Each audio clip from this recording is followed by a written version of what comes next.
this is Biata from Simple Living with Biata, and today I wanted to share with you guys our experience with living in a trailer in the Canadian winters. I had a really hard time finding information on how to best go about doing this, or if it was even possible, and even on like Canadian RV and camper trailer groups, everyone just did not recommend it. And so I had to find information from people I knew who personally grew up living in trailers or built their house while living in a trailer. So I was able to get a bunch of information and some amazing tips. Now we're halfway through February and I feel like we've had the worst of the winter portion so far, and I feel like I can actually, share my experience with how this winter went. So I wrote down a pros and cons list, and I wrote down a pro tips list. So with the pros, it's a significant cost savings. So we were probably spending around $1,200 a month in our old house. We were paying our mortgage, our heat, our hydro, our utility bills, whereas now we actually live on somebody's property.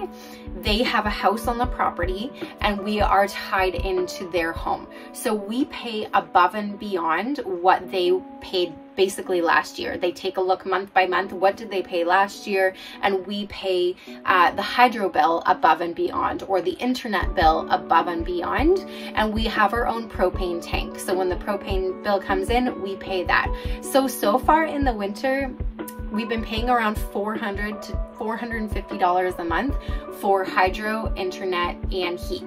We are not paying rent above and beyond that. These people have been really kind letting us live here, and we will be moving our trailer once we have our house framed in. So that is the biggest pro. Another pro is that we get to build a house, and we could not afford to live in a house or rent a house and build. Now there are a lot of cons when it comes to living in a trailer in the winter, and my husband helped point all of them out. So cons would be you're dragging in a lot of snow and slush, and there's not like a big entryway like you would normally have in a house. So we try our best to bang our boots off, come inside, and we try to put our boots on the mat or in our little boot storage area, which is kind of like really sketchy looking right now. We haven't redone that area. So the snow and slush is a lot.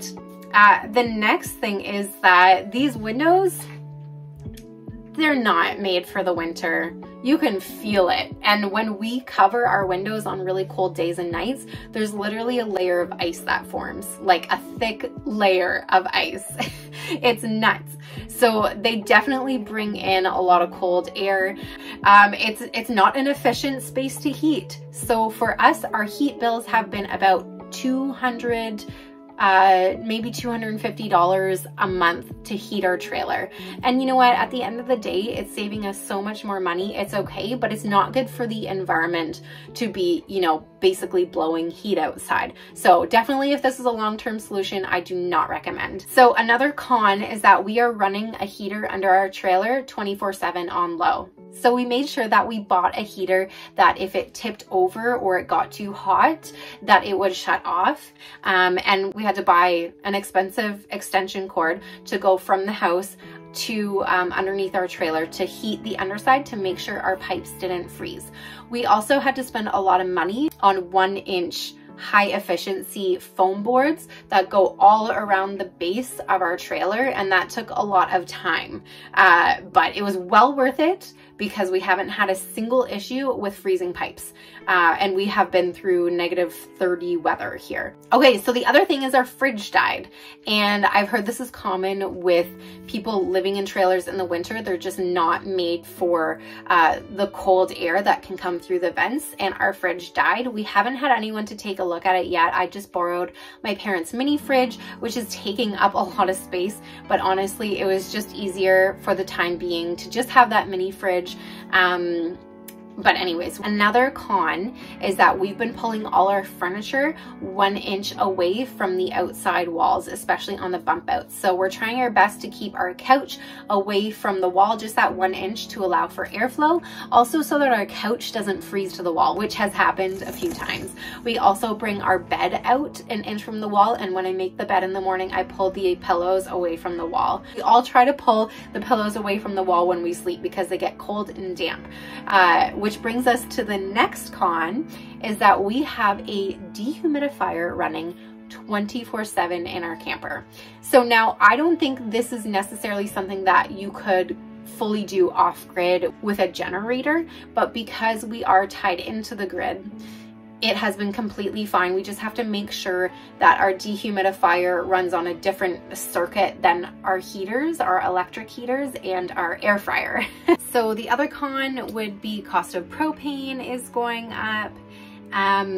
Another con would be that our winter gear takes up a lot of space. So we have all of our coats and jackets hanging up on the back of our bedroom door, which makes it really tight for my husband. So we don't even walk around our bed anymore. Okay, 2 more cons. So the next con is getting water. So in the summertime or in the spring, summer, and fall, we just have a hose that hooks directly up to the camper, and we don't have to hear the sound of a pump. We just turn on the water and there's always water coming through.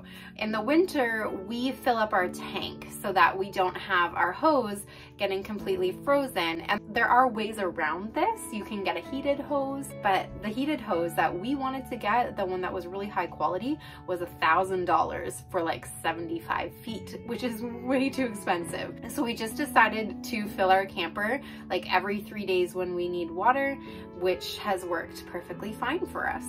So the last con is like the gray water and the black tank situation. So we have a 3-inch pipe that goes from like the exit area of our camper underneath our camper into the septic bed, which is actually really handy.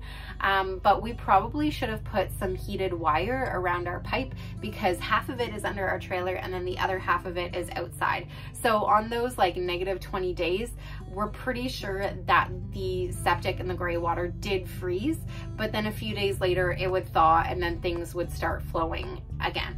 So we're excited for things to thaw so that our black tank can empty a little bit better. We're having a really hard time with the black tank because it seems like the liquid is leaving, but not like, you know, the solids.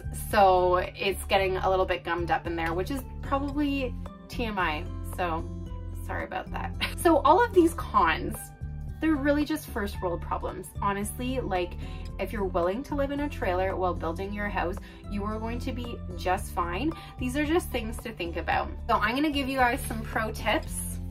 So the first pro tip is the energy foam boards around the base of the trailer. This will really help with the pipes not freezing and keeping the heat under the trailer. So the dehumidifier going 24/7, that is a pro tip. If you can get away with doing that, I highly recommend it because it's gonna help with all the condensation that comes off of the windows. It's gonna help, even in the summer, it was helpful for when we were cooking because there would be condensation on the windows. So it really just helps with those moisture issues. And that's why I recommend also pulling your furniture 1 inch away from the wall so that the dehumidifier is able to grab the moisture that is in behind there as well. So the other one was get a heated hose if you can. If we were closer to our faucet for the water, we probably would have done this. But honestly, with us just filling up the trailer, the fresh water tank every 3 days has been totally fine. Like we've even done it on negative like 16 nights and the hose didn't freeze. And then we actually store our hose in a warm location though. We don't store it outside because we think there would be a little bit more difficulties doing that if we stored it outside. So another option is if you don't have a lot of, you know, storage around you, you could put your hose underneath your trailer where it is getting warm through the heater.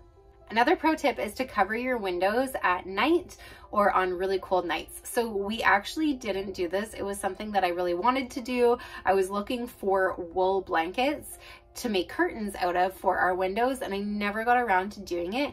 But on those really cold nights, we have been putting towels or blankets up against our windows, and even that bubble, that foam bubble stuff, it's silver. It has a little bit of like reflection, heat reflection on it. I forget what it's called.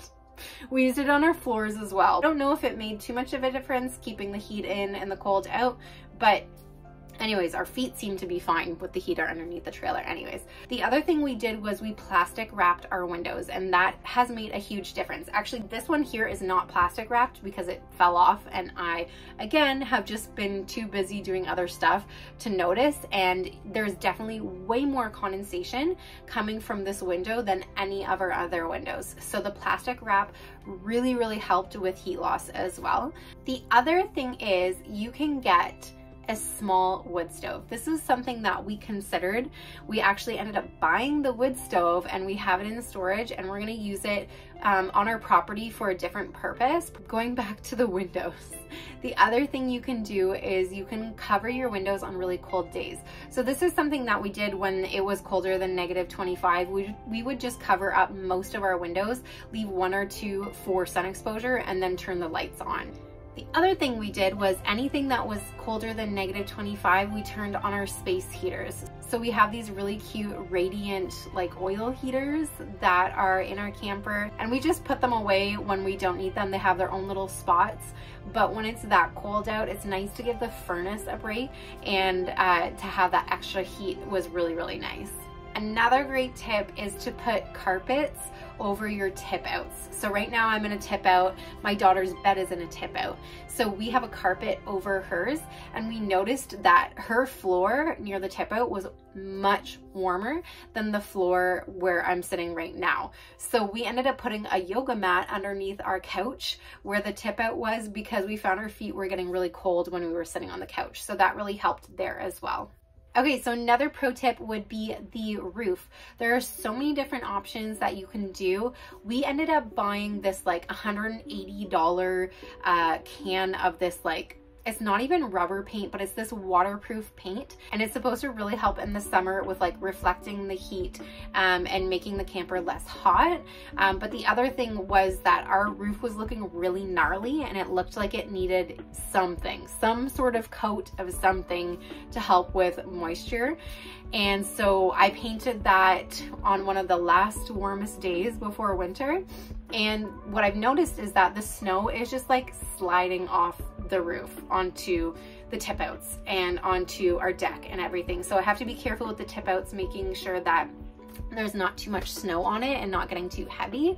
But for the most part, like, I haven't even had to go up on the roof. I've only done it twice where I've had to go up on the roof on really heavy snowfalls where I've shoveled it all off. And because of that like waterproof layer, the snow is just like, is zero effort with the snow sliding off. The other thing you could do is tarp your roof. We do actually have a tarp on one part of our roof because like halfway through winter, we noticed that one of the sunlights was leaking.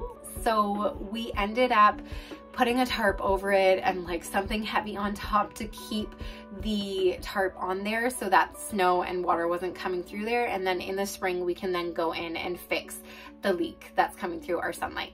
So other than tarping it with just like regular tarps from, I don't know, Canadian Tire or something like that, you can go and get your roof like boat wrapped the way they do for boats. So we didn't really want to do that. That seems like a really expensive option to get somebody to do that for us. That wasn't really in the budget, but that's something that you definitely can do. And then the last thing is you can build a cover, like a literally like kind of like a pavilion over top of your camper. So this is something that a lot of people will do for more permanent solutions. Like, let's say you bought your trailer and you're building a house, but your trailer is going to end up being like an Airbnb or a place for family members to sleep. You can totally go ahead and build some sort of cover, and this will be really helpful for snow in the winter because snow won't be landing on your camper, which is great. So another tip is to insulate your sunlights. So your sunlights, you know, the ones at the top of the camper, they lose a lot of heat because heat rises. was. So as soon as we put our foam board insulation up there, we noticed that there was a lot less heat loss and it was staying warmer more easily. So I think that is it when it comes to living in a trailer in Canada. Definitely, if you want to do tiny living, just invest in building yourself a tiny home on wheels, or even just like a tiny home depending on your local building codes, because this is not energy efficient and it might not have that good resale value that like a tiny home on wheels would. But if you're looking for a short-term solution, a short-term fix, if you're trying to save up to even buy land or build a home or whatever, this is such a great alternative, and it is fully possible. I see so many people saying it's not possible to live in a trailer in the winter. I live in Ontario, kind of in the middle of Ontario, so I'm not getting, you know, the warmer weather of southern Ontario, but there are people who live in Alberta or northern parts of Ontario who live in trailers who make do just fine, who figure it out, who are able to live in this way that's more simple and more slow living, and a way that, you know, maybe they're even getting out of a bind financially and they're just trying to save up to get a place or to buy a place or to buy land. But this is a great solution if you're unable to buy a house because of the housing market right now, and you can buy a lot of land, especially in an unorganized area. Then you can put your trailer on there, no problem, until you go ahead and build something more permanent. So thank you so much for watching. Make sure you like and subscribe and comment, ask me anything. I appreciate you guys so much. And make sure to tune in next week when I share a land update. Thanks, bye.